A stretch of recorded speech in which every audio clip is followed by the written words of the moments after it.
Hello everyone, welcome back to our channel PSC Capsule. Today we are with another question paper LDC 2017. Please do like, share, subscribe our channel. Let's start. Our first question number 71. 10,000 rupees dash a large sum. Supply appropriate verb. Options are, is, was, has. Answer option B ആണ്. Is is the answer. ഇവിടെ subject singular ആണോ plural ആണോ എന്ന് നോക്കി auxiliary verb add ചെയ്യാണ് ചെയ്യുക. If the subject is singular, auxiliary verb will be also singular. If the subject is plural, auxiliary verb will be also plural. ഇവിടെ subject 10,000 rupees എന്നുള്ളത് singular ആണ്. Singular ആയതുകൊണ്ട് സിംഗുലർ ആയിട്ടുള്ള ഒരു ഓപ്ഷൻ തന്നെ എഴുതണം. സിംഗുലർ ആയ ഓപ്ഷൻ ബിയിലും ഓപ്ഷൻ സിയിലും നമുക്ക് കാണാൻ സാധിക്കും, ഇല്ലേ? പക്ഷേ 10,000 rupees എ ലാർജ് സം എന്നുള്ളത് നമ്മൾ പ്രസന്റിൽ പറയേണ്ട ഒരു കാര്യമാണ്. 10,000 rupees ഒരു ലാർജ് സം ആണ് എന്നാണ് നമ്മൾ പറയേണ്ടത്. സോ പ്രസന്റിൽ ആയതുകൊണ്ട് നമ്മൾ ഈസ് എന്നുള്ള ഓക്സിലറി വെർബ് ആണ് യൂസ് ചെയ്യേണ്ടത്. Option B is is the answer. 10,000 rupees is A large some. Question number 72. None of them attended the function dash. Options: did they, did not they, don't they, do they. Answer is option A, did they. ഈ question എന്താണ്? ഈ given സെന്റൻസിനെ നമ്മൾ tag ഫോമിലേക്ക് മാറ്റി എഴുതണം. ഒരു question ഫോമിലേക്ക് മാറ്റി എഴുതണം. ക്വസ്റ്റ്യൻ ഫോമിലേക്ക് മാറ്റി എഴുതാൻ ആദ്യം നമ്മൾ അറിയേണ്ടത് തന്നിരിക്കുന്ന സെന്റൻസ് പോസിറ്റീവ് ആണോ നെഗറ്റീവ് ആണോ എന്നാണ് അറിയേണ്ടത്. ഈ തന്ന സെന്റൻസ് നെഗറ്റീവ് സെന്റൻസ് ആണ്. നെഗറ്റീവ് സെന്റൻസിനെ ടാഗ് ഫോമിലേക്ക് മാറ്റുമ്പോൾ അത് പോസിറ്റീവിലായിരിക്കും വരിക. അതുകൊണ്ട് ഇവിടെ നമ്മൾ നോക്കുമ്പോൾ ഓപ്ഷൻ ബിയും ഓപ്ഷൻ സിയും അല്ല എന്നറിയാം. കാരണം did not they, don't they എന്നുള്ളത് എന്താണ്? നെഗറ്റീവിലാണ് ക്വസ്റ്റ്യൻ ചോദിച്ചിട്ടുള്ളത്. അതുകൊണ്ട് ഓപ്ഷൻ ബിയോ സിയോ അല്ല. ഇനി ബാലൻസ് ഓപ്ഷൻ ഏതൊക്കെയാണ്? ഓപ്ഷൻ എയും ഡിയും ആണ്, അല്ലെ? ഇനി നമ്മൾ നോക്കേണ്ടത് പോസിറ്റീവ് ആണോ നെഗറ്റീവ് ആണോ എന്ന് നമ്മൾ നോക്കി. അടുത്ത് നമ്മൾ അറിയേണ്ടത് വെർബിനെ നോക്കുക. വെർബ് ഏത് ഫോമിലാണ് നോക്കുക. അറ്റൻഡഡ് എന്നുള്ളത് എന്താണ്? V2 ഫോം ആണ്. വെർബിന്റെ സെക്കൻഡ് ഫോം ആണ്. അതുകൊണ്ട് ഡിഡ് ആണ് വരിക. അപ്പൊ ആദ്യം നമ്മൾ സെന്റൻസ് പോസിറ്റീവ് ആണോ നെഗറ്റീവ് ആണോ എന്ന് നോക്കി, പിന്നെ വെർബിന്റെ ടെൻസ് നോക്കുക. അപ്പോൾ ഡിഡ് നമ്മൾ എഴുതി. കാരണം അറ്റൻഡ് എന്നുള്ളത് എന്താണ്? അറ്റൻഡന്റ് എന്നുള്ളത് V2 ഫോം ആയതുകൊണ്ട് ഡിഡ് എഴുതി. ഇനി നമ്മൾ ചെയ്യേണ്ടത് സബ്ജക്റ്റ് ഏതാണോ അത് എഴുതി ക്വസ്റ്റ്യൻ മാർക്ക് ഇടുക എന്നുള്ളതാണ്. So did they, none of them, dum എന്നുള്ളതിന് നമ്മൾ മാറ്റി ദേ ആക്കി. Did they is the answer. Question number 73. A dash of കാറ്റിൽ is passing through the forest. Options: team, herd, group, fleet. Answer option B, herd. ഇവിടെ cattle എന്നുള്ള ആ ഒരു ഗ്രൂപ്പിനെ നമ്മൾ പറയാൻ ഇതിലുള്ള ഏത് കളക്റ്റീവ് ഫോമാണ് യൂസ് ചെയ്യുക? herd ആണ് മാച്ച് ആയിട്ടുള്ളത്. ഇനി ഹേർഡിന്റെ കൂടെ നമ്മൾ ഹേർഡ് ഓഫ് ഷീപ്പ് എന്ന് പറയാറുണ്ട്. ഷീപ്പിന് മുമ്പ് നമ്മൾ ഹേർഡ് ചേർക്കും, എലിഫന്റിന്റെ മുമ്പ് ഹേർഡ് ചേർക്കും. അപ്പൊ ഇതുപോലെ ഓരോ കളക്റ്റീവ് നൗൺസിന് മുമ്പും കളക്റ്റീവ് നൗൺസിന് നമ്മൾ ഏതാണ് ചേർക്കേണ്ടതെന്ന് സ്പെസിഫൈ ചെയ്ത് പഠിക്കണം. Here answer option B. Question number 74. The workers built a bridge. Change into passive voice. Options: a bridge is built by the workers. A bridge has been built by the workers. A bridge was built by the workers. A bridge is building by the workers. Answer is option C. A bridge was built by the workers. തന്ന സെന്റൻസിനെ നമ്മൾ passive ഫോമിലേക്ക് മാറ്റണം. തന്ന sentence ഏതാണ്? The workers built a bridge. ഇവിടെ തന്ന sentence ഏത് tense ആണെന്നാണ് ആദ്യം നമ്മൾ നോക്കേണ്ടത്. തന്ന സെന്റൻസ് സിമ്പിൾ പാസ്റ്റിലുള്ള സെന്റൻസ് ആണ്. സിമ്പിൾ പാസ്റ്റ് ഉള്ളതെന്ന് എങ്ങനെ മനസ്സിലായി? ബിൽറ്റ് എന്നുള്ളത് ബിൽഡിന്റെ സെക്കൻഡ് ഫോം ആണ്. ബിൽറ്റ് എന്നുള്ളതാണ്. അപ്പോൾ ബിൽറ്റ് എന്നുള്ള വെർബ് കണ്ടപ്പോൾ സിമ്പിൾ പാസ്റ്റ് ആണ് നമുക്ക് മനസ്സിലായി. ഇനി നമ്മൾ പാസീവ് വോയിസിലേക്ക് മാറ്റുമ്പോൾ വാസ് ഓർ വേർ പ്ലസ് വെർബിന്റെ തേർഡ് ഫോം ആണ് യൂസ് ചെയ്യേണ്ടത്. അപ്പോൾ അങ്ങനെയുള്ള ഒരു ഓപ്ഷൻ ഏതാണ്? ഓപ്ഷൻ സിയിലാണ് കാണാൻ പറ്റുക. A bridge, then was or were, was നമ്മൾ ചേർത്തു. ദെൻ ബിൽഡിന്റെ V3 ഫോമും എന്താണ്? ബിൽറ്റ് തന്നെയാണ്. Built by the workers. A bridge was built by the workers is the answer. അതുപോലെ തന്നെ ആക്റ്റീവ് വോയിസ് ആണ് തന്ന സെന്റൻസ്. ആക്റ്റീവ് വോയിസിൽ സബ്ജക്റ്റ് ആണ് അവിടെ മുഖ്യ കാര്യങ്ങൾ ചെയ്യുന്നതെങ്കിൽ പാസീവ് വോയിസിലേക്ക് മാറുമ്പോൾ എന്താണ്? സബ്ജക്ട് ഏറ്റവും ലാസ്റ്റ് ആയിരിക്കും. സബ്ജക്ട് ആക്ഷൻ റിസീവ് ചെയ്തിട്ടായിരിക്കും ഇരിക്കുക. അങ്ങനെയും കൂടി ഒരു മാറ്റമുണ്ട്. ടെൻസ് ചേഞ്ച് ചെയ്യും, അതുപോലെ തന്നെ സബ്ജക്റ്റിന്റെ ആ ഒരു പ്ലേസ് സ്ഥലം ജസ്റ്റ് മാറ്റി എഴുതുന്നത്. ഇവിടെ ലാസ്റ്റ് ആയിരിക്കും സബ്ജക്ട് എഴുതുക. അങ്ങനെ രണ്ട് മാറ്റങ്ങളാണ് ആക്റ്റീവിനെ പാസീവ് വോയിസിലേക്ക് മാറ്റുമ്പോൾ ശ്രദ്ധിക്കേണ്ടത്. Here option C, a bridge was built by the workers is the answer. Question number 75. She speaks French very good. Correct the sentence. Options: she speaks French very good. She speaks French very well. She will speak French very well. She spoke French very good. Answer option B. She speaks French very well. ഇവിടെ തന്ന സെന്റൻസിനെ നമ്മൾ correct ചെയ്ത് എഴുതാനാണ് പറഞ്ഞിട്ടുള്ളത്. അപ്പോൾ തന്ന സെന്റൻസിൽ എന്തോ ഒരു മിസ്റ്റേക്ക് ഉണ്ട്. അത് തിരുത്തി ഈ ഗിവൺ ഓപ്ഷൻസിൽ നിന്ന് നമ്മൾ കറക്റ്റ് ആയിട്ടുള്ളത് എടുത്തെഴുതണം. അവൾ ഫ്രഞ്ച് ഭാഷ നന്നായി കൈകാര്യം ചെയ്യും, അല്ലെ നന്നായി സംസാരിക്കും എന്നാണ് പറഞ്ഞിട്ടുള്ളത്. അപ്പം പൊതുവിൽ ഇങ്ങനെ ഒരു ലാംഗ്വേജ് സംസാരിക്കും എന്നുള്ളത് എന്താണ്? പ്രസന്റ് ടെൻസിൽ തന്നെയാണ് പറയേണ്ടത്. അങ്ങനെ നോക്കുമ്പോൾ തന്ന സെന്റൻസിൽ തെറ്റില്ല. ഷീ സ്പീക്സ് ഫ്രഞ്ച് എന്നുള്ളതിൽ സിമ്പിൾ പ്രസന്റിൽ തന്നെയാണ്. അപ്പോൾ ഇനി തെറ്റ് വന്നിട്ടുള്ള ഭാഗം ഏതാണ്? വെരി ഗുഡ് എന്ന് എഴുതിയതാണ്. കാരണം സ്പീക്ക് എന്ന വെർബിനെ ക്വാളിഫൈ ചെയ്ത് എഴുതിയിരിക്കുന്നതാണ് ഗുഡ് എന്ന വാക്കുകൊണ്ട്. ഈ ഗുഡ് എന്നുള്ളത് എന്താണെന്നറിയോ? അഡ്ജക്റ്റീവ് ആണ്. അഡ്ജക്റ്റീവ് കൊണ്ട് ഒരിക്കലും നമുക്ക് സ്പീക്ക് എന്ന വെർബിനെ ക്വാളിഫൈ ചെയ്ത് എഴുതാൻ പറ്റില്ല. വെർബിനെ ക്വാളിഫൈ ചെയ്ത് എഴുതേണ്ടത് അഡ്വേർബ് കൊണ്ടാണ്. അഡ്വേർബ് എന്നാൽ which qualifies a verb. Adverb വെർബിനെ ക്വാളിഫൈ ചെയ്തിട്ടാണ് എഴുതേണ്ടത്. അപ്പോ അഡ്ജക്റ്റീവ് എഴുതാൻ പാടില്ല.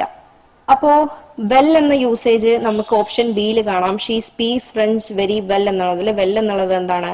അഡ്വേർബ് ആണ്. സിമ്പിൾ പ്രസന്റിലുമാണ് ആ സെന്റൻസ് ഉള്ളത്. She speaks French very well എന്നുള്ളതിൽ സ്പീക്ക് എന്ന വേർബിനെ അഡ്വേർബായ വെല്ലു കൊണ്ടാണ് ഡിസ്ക്രൈബ് ചെയ്ത് എഴുതിയിട്ടുള്ളത്, ക്വാളിഫൈ ചെയ്ത് എഴുതിയിട്ടുള്ളത്. അതുകൊണ്ട് option B is the right answer. Question number 76. The high price surprised him. The underlined word belongs to which parts of speech? ഈ സെന്റൻസിൽ അണ്ടർലൈൻ ചെയ്തിട്ടുള്ള വേർഡാണ് ഹൈ എന്നുള്ളത്. ഈ ഹൈ എന്നുള്ള വേർഡ് ഏത് പാർട്സ് ഓഫ് സ്പീച്ചിലാണ് ബിലോങ് ചെയ്തിരിക്കുന്നത്? Options: adjective, adverb, noun, pronoun. Answer option A ആണ്, adjective. കാരണം അഡ്ജക്റ്റീവ് എന്നാൽ നൗണിനെ ക്വാളിഫൈ ചെയ്ത് പറയുന്നതിനെയാണ് അഡ്ജക്റ്റീവ് എന്ന് പറയുക. അപ്പൊ ഇവിടെ നൗണിനെ ക്വാളിഫൈ ചെയ്ത് പറയുന്നത് ഏതാണ്? ഹൈ എന്നുള്ള വേർഡ് കൊണ്ടാണ് ക്വാളിഫൈ ചെയ്ത് പറയുന്നത്. അതുകൊണ്ടാണ് അഡ്ജക്റ്റീവ് എന്ന ഓപ്ഷൻ ആൻസർ ആയി വന്നത്. ഇനി അഡ്വേർബ് എന്ന് പറഞ്ഞിട്ടുണ്ടെങ്കിൽ വെർബിനെ ആണ് നമ്മൾ ഡിസ്ക്രൈബ് ചെയ്യുന്നതെങ്കിൽ അഡ്വേർബ് ആണ്. നൗൺ എന്ന് പറഞ്ഞിട്ടുണ്ടെങ്കിൽ ഒരു നെയിമിംഗ് വേർഡിനെയാണ് നൗൺ എന്ന് പറയുക. പ്രൊനൗൺ എന്ന് പറഞ്ഞിട്ടുണ്ടെങ്കിൽ നമ്മൾ നൗണിന് പകരം യൂസ് ചെയ്യുന്ന വേർഡ്സിനെയാണ് നമ്മൾ പ്രൊനൗൺ എന്ന് പറയുക. അതായത് ഹി, ഷീ എന്നൊക്കെ നമ്മളൊരു പേരിന് പകരം, ഒരു നെയിമിന് പകരമാണ് നമ്മൾ യൂസ് ചെയ്യുന്ന വേർഡ്സ് ആണ് അതൊക്കെ. അപ്പൊ അതിനാണ് നമ്മൾ പ്രൊനൗൺ യൂസ് ചെയ്യുക. ഇവിടെ ഹൈ എന്നുള്ള ഒരു വേർഡ് അത് നൗണിനെ ഡിസ്ക്രൈബ് ചെയ്യാൻ വേണ്ടി യൂസ് ചെയ്തിരിക്കുന്നു. അതുകൊണ്ട് ഹൈ എന്നുള്ള വേർഡ് അഡ്ജക്റ്റീവ് ആണ്. Question number 77. Tom said, I am leaving for Madras tomorrow. Report the sentence. Options: Tom said to he was leaving for Madras the next day. Tom said that he was leaving for Madras tomorrow. Tom said he is leaving for Madras the previous day. Tom said that he was leaving for Madras the next day. Answer option D ആണ്. Tom said that he was leaving for Madras the next day. Option D ആണ് answer. ഇവിടെ തന്ന സെന്റൻസിനെ നമ്മൾ report സ്പീച്ചിലേക്ക് മാറ്റി എഴുതണം. എന്താണ് report speech എന്ന് പറഞ്ഞാൽ? റിപ്പോർട്ട് സ്പീച്ച് എന്ന് പറഞ്ഞിട്ടുണ്ടെങ്കിൽ രണ്ട് വ്യക്തികൾ തമ്മിൽ സംസാരിച്ച സംഭാഷണം മൂന്നാമതൊരാൾ കേട്ട് പറയുന്നതിനെയാണ് റിപ്പോർട്ടഡ് സ്പീച്ച് എന്ന് പറയുന്നത്. ഇവിടെ ടോം പറഞ്ഞു. ടോം എന്താണ് പറഞ്ഞത്? ടോം പറഞ്ഞത് നാളെ മദ്രാസിലേക്ക് പോവുകയാണ് എന്നാണ് ടോം പറഞ്ഞത്. ഇതുപോലെ നമ്മളിത് റിപ്പോർട്ട് ചെയ്ത് പറയുകയാണ്. അപ്പോ റിപ്പോർട്ട് സ്പീച്ചിലേക്ക് ആദ്യം പറയുമ്പോൾ ടോം സെഡ് ദാറ്റ്, സെഡിന് ശേഷം ദാറ്റ് എന്ന ഒരു യൂസേജ് വേണം. അപ്പൊ ഓപ്ഷൻ ബിയിലും ഡിയിലും നമുക്കിത് കാണാം. ഇനി നമ്മൾ ഇനി നോക്കേണ്ട കാര്യം ടുമോറോ എന്നൊരു യൂസേജ് കാണാമല്ലോ സെന്റൻസിലേക്ക്. ടുമോറോ എന്നുള്ള വേർഡ് റിപ്പോർട്ട് സ്പീച്ചിലേക്ക് മാറ്റി എഴുതുമ്പോൾ ദ നെക്സ്റ്റ് ഡേ എന്ന് വരും. അപ്പൊ ഓപ്ഷൻ ഡി ആണ് ആൻസർ. ഓപ്ഷൻ ബിയിൽ നെക്സ്റ്റ് ഡേ എന്നുള്ള ടുമോറോ ഒന്ന് തന്നെ ആസിറ്റീസ് എഴുതി. ടുമോറോ എന്ന വേർഡ് കണ്ടിട്ടുണ്ടെങ്കിൽ നമ്മൾ എന്ത് ചെയ്യണം? നെക്സ്റ്റ് ഡേ എന്ന് എഴുതണം. ഇനി യെസ്റ്റർഡേ എന്നാണ് നമ്മൾ ആ സെന്റൻസിൽ കണ്ടിട്ടുണ്ടെങ്കിൽ അത് പ്രീവിയസ് ഡേ എന്ന് വരും. So here Tom said, I am leaving for Madras tomorrow. The report speech is Tom said that he was leaving for Madras the next day. Option D is the answer. Question number 78. Correct word among the following series. Options: separate, excellence, diarrhea, cure.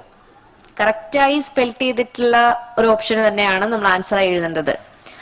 Q എന്നുള്ള answer ആണ് correct. So option D is the answer. അടുത്ത question number 79. I could not tolerate his behavior. Find out the appropriate phrasal verb for the underlined word. ഇവിടെ underline ചെയ്തിട്ടുള്ള word tolerate എന്നുള്ളതാണ്. ഈ ടോളറേറ്റിന് പകരം നമ്മൾ എന്ത് ചെയ്യണം? ആപ്റ്റ് ആയിട്ടുള്ള ഒരു ഫ്രേസൽ വേർബ് നമ്മൾ ഓപ്ഷനിൽ നിന്ന് എടുത്തെഴുതണം. ഇവിടെ ഫ്രേസൽ വേർബ്സ് തന്നിട്ടുള്ളത് put out, puttu down, put off, puttu up വിത്ത്. ഇതിന്റെ എല്ലാം മീനിങ് ഫസ്റ്റ് നമ്മൾ അറിയണം. പുട്ട് ഔട്ട് എന്ന് പറഞ്ഞാൽ എക്സ്റ്റിഗ്യൂഷ് എന്നർത്ഥം. പുട്ട് ഡൗൺ എന്ന് പറഞ്ഞാൽ write or suppress. Put off എന്ന് പറഞ്ഞിട്ടുണ്ടെങ്കിൽ postpone. Put up with എന്ന് പറഞ്ഞിട്ടുണ്ടെങ്കിൽ ടോളറേറ്റ് എന്നാണ് അർത്ഥം. അപ്പോൾ ഇവിടെ ആപ്റ്റ് ആയിട്ടുള്ള ആൻസർ ഏതാണ്? Option D, put up with. I could not tolerate his behaviour, which means എനിക്ക് അദ്ദേഹത്തിന്റെ ഒരു സ്വഭാവം, ബിഹേവിയർ എനിക്ക് സഹിക്കാൻ പറ്റുന്നില്ല, ടോളറേറ്റ് ചെയ്യാൻ പറ്റുന്നില്ല. Puttu up with is the answer, option D. Question number 80. My mother works in a large office. Dash. I work on my own at home. Options: moreover, firstly, whereas, actually. ഇവിടെ സെന്റൻസിന്റെ meaning എന്താണ്? എന്റെ അമ്മ ഒരു large ഓഫീസിലാണ് work ചെയ്യുന്നത്. പിന്നെ ഒരു dash ഇട്ടിട്ടുണ്ട്. ഇനി ഞാൻ വർക്ക് ചെയ്യുന്നത് എന്റെ തന്നെ ഹോമിലാണ്, എന്റെ തന്നെ വീട്ടിലാണ് ഞാൻ വർക്ക് ചെയ്യുന്നത്. സോ നമ്മൾ ആ ഓപ്ഷൻ അവിടെ ജസ്റ്റ് ഒരു ലിങ്കിങ് വേർഡ് നമ്മൾ എടുത്തെഴുതണം. ഇവിടെ ഓപ്ഷൻ എയിലെ മോർ ഓവർ എന്ന് കാണാം. മോർ ഓവർ എന്ന് പറഞ്ഞിട്ടുണ്ടെങ്കിൽ കൂടുതലായി യൂസ് ചെയ്യുക കൂടാതെ എന്ന് പറയാനാണ് ആ വേർഡ് യൂസ് ചെയ്യുന്നത്. ഇനി ഫസ്റ്റ്ലി എന്ന വേർഡ് കാണാം ഓപ്ഷൻ ബിയിൽ. അത് ആദ്യമായി എന്നുള്ള മീനിങ് ആണ്. നെക്സ്റ്റ് വേർഡ്സ് കാണാം ഓപ്ഷൻ സി. അത് എന്തിരുന്നാൽ പോലും എന്ന് പറയാനാണ് യൂസ് ചെയ്യുന്നത്. ദെൻ ഓപ്ഷൻ ഡി ആക്ച്വലി എന്ന് പറഞ്ഞാൽ എക്സാക്ട്ലി എന്നുള്ള മീനിങ്. അപ്പൊ ഇവിടെ ഏറ്റവും ആപ്റ്റ് ആയിട്ടുള്ള ഏതാണ് വരിക? വേഴ്സ്. ഓപ്ഷൻ സി ആണ് വരിക. എന്തിരുന്നാലും എന്റെ അമ്മ ഒരു ലാർജ് ഓഫീസിലാണ് വർക്ക് ചെയ്യുന്നത് എങ്കിലും എന്തിരുന്നാൽ പോലും ഞാൻ വർക്ക് ചെയ്യുന്നത് എവിടെയാണ്? എന്റെ വീട്ടിൽ തന്നെയാണ്. So option C whereas is the answer. My mother works in a large office whereas I work on my own at home. Question number 81. She sits dash an armchair. Options: on, under, with, in. Answer option D ആണ്. In is the answer. She sits അതായത് ആംചെയറിന്റെ ഉള്ളിലേക്കല്ല ഇരിക്കുക. അപ്പം ആ ഒരു meaning വരുന്ന ഒരു preposition വേണം നമ്മൾ എടുത്തെഴുതാൻ. So option D, in is the answer. She sits in an armchair. Question number 82. She has hit the nail on the head while speaking to her relatives. Find out the meaning of underlined idiom. Underline ചെയ്തിട്ടുള്ള sentence hit the nail on the head. അതൊരു idiom ആണ്. ആ ഇഡിയത്തിന്റെ apt ആയിട്ടുള്ള meaning. Options: said exactly the right thing, tried to criticize, attempt to commit suicide, tried to do a job. Answer option A, said exactly the right thing. Hit the nail on the head അതിന്റെ meaning said exactly the right thing എന്നുള്ളതാണ്. Option A is the answer. Question number 83. I dash a lot friends while I was working in Mumbai. ഞാൻ മുംബൈയിൽ work ചെയ്തുകൊണ്ടിരുന്നപ്പോൾ എനിക്ക് കുറെ ഫ്രണ്ട്സിനെ കാണാൻ കഴിഞ്ഞു, അല്ലെ ഞാൻ കണ്ടുമുട്ടിയിട്ടുണ്ട്. അപ്പോൾ അതിന് പറ്റിയിട്ടുള്ള ഒരു വെർബ് നമ്മൾ ഓപ്ഷൻസിൽ നിന്ന് എടുത്തെഴുതണം. ഓപ്ഷൻസ് ഏതൊക്കെയാണ്? Met, was meet, meets, meet. Answer option A ആണ്. മെറ്റ് എന്നുള്ളത് വേണം വരിക. കാരണം സെക്കൻഡ് സെന്റൻസ് വൈൽ മുതൽ നമുക്ക് കാണുമ്പോൾ അത് കണ്ടിന്യൂസ് ടെൻസിലാണ് തന്നിട്ടുള്ളത്, അല്ലെ? അപ്പൊ കണ്ടിന്യൂസ് ടെൻസിൽ വരുമ്പോൾ നമുക്ക് അവിടെ വൈൽ ഐ വാസ് വർക്കിംഗ്, ഞാൻ അവിടെ വർക്ക് ചെയ്തുകൊണ്ടിരുന്നപ്പോൾ എനിക്ക് കുറച്ചു പേരെ ഫ്രണ്ട്സിനെ കാണാൻ കഴിഞ്ഞു എന്ന് വരുമ്പോൾ മെറ്റ്. ജസ്റ്റ് ഒരു പാസ്റ്റ് ആയി പറഞ്ഞാൽ മതി. V2 ഫോം, മീറ്റിന്റെ പാസ്റ്റ് ഫോം ആണ് മെറ്റ്. അടുത്ത question number 84. Had I known this dash. Options: I would keep him at a distance. I would have keep him at a distance. I will have kept him at a distance. I would have kept him at a distance. തന്ന sentence ഒരു conditional ക്ലോസിലുള്ളതാണ്. ഇങ്ങനെ conditional clause വരുമ്പോൾ would plus have plus V3 usage ആണ്, V3 form ആണ് നമ്മൾ use ചെയ്യേണ്ടത്.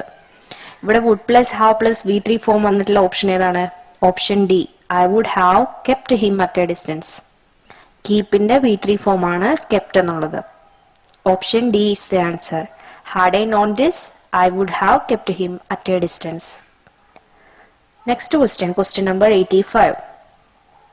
The old woman who lives in my neighborhood is dash university professor. Options A and the on. ഇവിടെ ഏതെങ്കിലും ഒരു ആർട്ടിക്കിൾ ആണ് വരേണ്ടത്. യൂണിവേഴ്സിറ്റിയുടെ യു എന്നുള്ളത് വവൽ സൗണ്ട് ആണ്, പക്ഷെ നമുക്ക് ആൻ യൂസ് ചെയ്യാൻ പറ്റില്ല. ഫോണറ്റിക്കലി ട്രാൻസ്ക്രൈബ് ചെയ്ത് എഴുതുമ്പോൾ സൗണ്ട് വേറെയാണ്, കൺസോണന്റ് സൗണ്ട് ആണ് വരിക. സോ എ ആണ് answer. The old woman who lives in my neighborhood is a university professor. Next question number 86. The prefix anti is used to denote which of the following? Like, before, against, round. Answer option C, against. So ഇതിന്റെ meaning, anti എന്നൊരു word എന്തിനെയാണത് സൂചിപ്പിക്കുന്നത്? ലൈക്കിനെയാണോ? Like എന്ന് പറഞ്ഞാൽ ഒരേപോലെ എന്ന് പറയാൻ വേണ്ടിയിട്ടാണോ നമ്മൾ ആന്റി എന്ന വേർഡ് യൂസ് ചെയ്യുക? അതായത് പ്രിഫിക്സ് ആയിട്ട് യൂസ് ചെയ്യുന്നത്. പ്രിഫിക്സ് എന്ന് പറഞ്ഞാൽ എന്താണ്? ഒരു വേർഡിന് തൊട്ട് മുമ്പ് യൂസ് ചെയ്യുന്നത്. അപ്പോൾ ഒരു വേർഡിന് തൊട്ട് മുമ്പ് ആന്റി എന്ന വേർഡ് നമ്മൾ യൂസ് ചെയ്താൽ അത് എന്തിനെയാണ് സൂചിപ്പിക്കുന്നത്? ലൈക്കിനെയാണോ? ലൈക്ക് എന്ന് പറയാനാണോ? അല്ലെങ്കിൽ ബിഫോർ എന്ന് പറയാനാണോ? മുമ്പ് എന്ന് പറയാൻ വേണ്ടിയിട്ടാണോ? എഗെയിൻസ്റ്റ് എന്ന് പറയാനായിട്ടാണോ? റൗണ്ട് എന്ന് പറയാനായിട്ടാണോ? ആൻസർ ഓപ്ഷൻ സി ഓൾറെഡി ഞാൻ പറഞ്ഞു. അതിനൊരു എക്സാമ്പിൾ പറയുകയാണെങ്കിൽ, ഇപ്പോ വീനം എന്ന വാക്ക്, വീനം എന്നൊരു വേർഡിന് തൊട്ട് മുമ്പ് നമ്മൾ ആന്റി ചേർത്തിട്ടുണ്ടെങ്കിൽ എന്തായി? അത് ഓപ്പോസിറ്റ് എഗെയിൻസ്റ്റ് ആവുകയാണ്. എഗെയിൻസ്റ്റ് ആണ്, അതിനെതിരായിട്ട് നമ്മൾ പറയുന്നത് തന്നെയാണ് പറയാൻ വേണ്ടിയിട്ട് നമ്മൾ ഇവിടെ ആന്റി യൂസ് ചെയ്തത്. അപ്പോ ആന്റി എന്ന വേർഡ് ഒരു വേർഡിന് തൊട്ട് മുമ്പ് ചേർത്തിട്ടുണ്ടെങ്കിൽ അത് എന്തിനാണ് ഡിനോട്ട് ചെയ്യുന്നത്? എഗെയിൻസ്റ്റ്, അതിനെതിരായിട്ട് ആണത് ഡിനോട്ട് ചെയ്യുന്നത്. So option C, against is the answer. Clear? അപ്പൊ അടുത്ത question number 87. There are plans to rebuild the town hall, but it dash not happen for another 5 years. ഇവിടെ എന്താണ് ചോദ്യത്തിന്റെ മീനിങ്? എന്താണ്? നമ്മൾ ആ ബ്ലാങ്ക് ഫില്ല് ചെയ്യണം. എന്താണ് ക്വസ്റ്റ്യന്റെ അർത്ഥം? ആ ലൈനിന്റെ അർത്ഥം എന്താണ്? ഇവിടെ there are plans to rebuild the town hall. Town ഹാളിന് ഇവിടെ കുറേ പ്ലാൻസ് നമ്മൾ ബിൽഡ് ചെയ്യണം.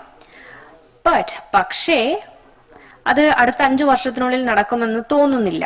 അതായത് ഫ്യൂച്ചറിൽ നടക്കുന്ന ഒരു കാര്യം നടക്കുന്നെന്ന് തോന്നണില്ല. അതാണ് നമ്മളോട് പറയേണ്ടത്. തോന്നണില്ല, നോട്ട് അവിടെ ആഡ് ചെയ്തിട്ടുണ്ട്. ഇനി നമ്മൾ അതിന് തൊട്ട് മുമ്പ് ചേർക്കേണ്ട വേർഡാണ് നമ്മൾ എടുത്തെഴുതേണ്ടത്. ഓപ്ഷനിൽ ഏതൊക്കെയാ നോക്കൂ. Do, should, may, has. ഫ്യൂച്ചറിൽ നടക്കേണ്ടതാണ് അല്ലെ, അതുകൊണ്ട് മേ ആണ് answer. May not happen for another 5 years എന്നാണ് വരിക. There are plans to rebuild the town hall, but it may not happen. Is it clear? Next question. Question number 88. Ram and Shyam are friends. The former is short, but the dash is very stout. രാമും ശ്യാമും സുഹൃത്തുക്കളാണ്. അതിൽ ആദ്യത്തെ ആള് ഷോർട്ടാണ്, അടുത്ത ആള് സ്റ്റൗട്ടാണ്. അപ്പം രണ്ടാമത്തേത് എന്ന് പറയാൻ വേണ്ടിയിട്ടുള്ള വേർഡ് വേണം നമ്മളത് എഴുത്തെഴുതാൻ. Later, option B later is the answer. ഓപ്ഷനിൽ വന്നിട്ടുള്ളത് ലേറ്റർ, ലാറ്റർ, ലേറ്റസ്റ്റ്, ലാസ്റ്റ് എന്നുള്ളതാണ്. അപ്പം രണ്ടാമത്തെ ആൾ എന്ന് പറയാൻ വേണ്ടി ലാറ്റർ എന്നാണ് യൂസ് ചെയ്യുക. LATTER ആണ്. Question number 89. Either Rajesh or his friends dash come. Options was, is, have, do. ഇവിടെ എയ്തർ എന്ന് പറഞ്ഞ വേർഡും ഓർ എന്ന വേർഡും കാണാം അല്ലെ. എയ്തർ പ്ലസ് ഓർ ഇങ്ങനെ രണ്ടെണ്ണവും ചേർന്ന് വന്നിട്ടുണ്ടെങ്കിൽ നമ്മൾ സെക്കൻഡ് സബ്ജക്റ്റ് ആണ് നമ്മൾ കൺസിഡർ ചെയ്യേണ്ടത്. എയ്തർ അതുപോലെ ഓർ ഈ രണ്ട് വേർഡ്സ് സെന്റൻസിൽ കണ്ടാൽ രണ്ടാമത്തെ സബ്ജക്റ്റിനെയാണ് നമ്മൾ കൺസിഡർ ചെയ്യേണ്ടത്. ഇവിടെ രണ്ടാമത്തെ സബ്ജക്റ്റ് ഏതാണ്? ഫ്രണ്ട്സ് എന്നുള്ളതും ആദ്യത്തെ സബ്ജക്റ്റ് ഏതാണ്? രാജേഷ് എന്നുള്ളതും. അപ്പം ഇതിൽ നമ്മൾ സബ്ജക്ട് സിംഗുലർ ആണോ പ്ലൂറൽ ആണോ എന്നാണല്ലോ നോക്കേണ്ടത്. സബ്ജക്ട് സിംഗുലർ ആണെങ്കിൽ എടുത്തെഴുതേണ്ട ഓക്സിലറി വെർബ് എന്തായിരിക്കണം? സിംഗുലർ ആയിരിക്കണം. സബ്ജക്ട് പ്ലൂറൽ ആണെങ്കിൽ എടുത്തെഴുതേണ്ട വെർബ് പ്ലൂറൽ ആയിരിക്കണം. അപ്പൊ ഇവിടെ നമ്മൾ സെക്കൻഡ് സബ്ജക്റ്റ് ആണ് കൺസിഡർ ചെയ്യണത് അല്ലെ. സെക്കൻഡ് സബ്ജക്ട് ഇവിടെ പ്ലൂറൽ ആണ്. ഹിസ് ഫ്രണ്ട്സ് എന്നുള്ളത് പ്ലൂറൽ ആണ്. അപ്പോ നമ്മൾ പ്ലൂറൽ ആയിട്ടുള്ള ഒരു option എടുത്തെഴുതണം. So have an answer. Option C, have is the answer. Either Rajesh or his friends have come. Okay. അപ്പോൾ നമ്മുടെ last question number 90. The meaning of the term nota bene. ഈ nota bene എന്നുള്ള word ഒരു foreign വേർഡാണ്. അപ്പൊ അതിന്റെ meaning ആണ് ചോദിച്ചിട്ടുള്ളത്. Meaning noted carefully and important എന്നുള്ളതാണ് answer. Noted carefully and important, വളരെ കെയർഫുൾ ആയി അല്ലെങ്കിൽ ഇമ്പോർട്ടൻ്റ് ആയി എന്നൊക്കെ നോട്ട് ചെയ്തിട്ടുള്ളതിനെയാണ് എന്ത് പറയുന്നത്? നൊട്ടാബെൻ എന്ന് പറയുന്നത്. നൊട്ടാബെൻ എന്നുള്ള ഫോറിൻ വേർഡിന്റെ മീനിങ് ആണത്. തന്നിട്ടുള്ള ഓപ്ഷൻസ് ഒക്കെ ഏതൊക്കെയാണ്? എക്സെപ്ഷണൽ ആണ് first option. Then no need to be noted, അതാണ് ഓപ്ഷൻ സിയിൽ വരുന്നത്. പിന്നെ ലാസ്റ്റ് ഓപ്ഷനിൽ ഗുഡ് കോസ് എന്നുള്ള ഒരു വേർഡും തന്നിട്ടുണ്ട്. അപ്പൊ നോട്ടാബെൻ എന്നുള്ളതിന്റെ ഫോറിൻ വേർഡിന്റെ മീനിങ് എന്താണ്? Noted carefully and important. Option B is the answer. അപ്പൊ നമ്മുടെ ക്വസ്റ്റ്യൻസ് എല്ലാം കഴിഞ്ഞിരിക്കുകയാണ്. 20 ക്വസ്റ്റ്യൻ നമ്മൾ ചെയ്ത് കഴിഞ്ഞു. ഞാൻ തുടക്കത്തിൽ പറഞ്ഞ പോലെ വീഡിയോ ഇഷ്ടപ്പെട്ടാൽ നിങ്ങൾ ലൈക്ക് ചെയ്യുക, ഷെയർ ചെയ്യുക, സബ്സ്ക്രൈബ് ചെയ്യുക. So we'll meet you in next episode with another question paper.